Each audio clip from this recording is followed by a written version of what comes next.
How to change your mouse scroll direction on Mac.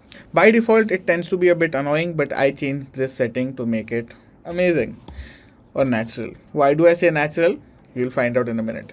So to change the mouse scroll direction, go to System Settings. You can also go to System Settings by clicking on the Apple logo and then selecting System Settings. In System Settings, on the left side, you have a lot of options. Scroll down till you see Trackpad.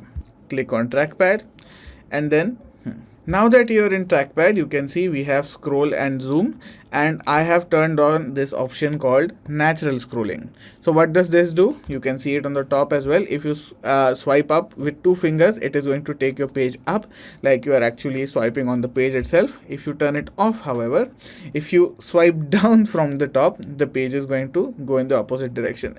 Now some people might find it useful. I don't, and so I tend to turn on natural scrolling.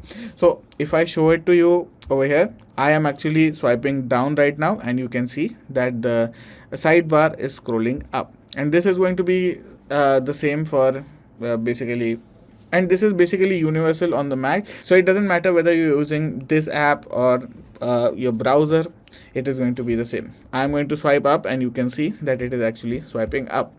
The same thing applies in the browser as well. I'll open a new window. So the same thing is going to apply to your browser as well. Now natural scrolling is turned on, and if I swipe from the bottom to the top, you can see the page is going up. But if I change the setting again and repeat it, you can see the page is actually going up.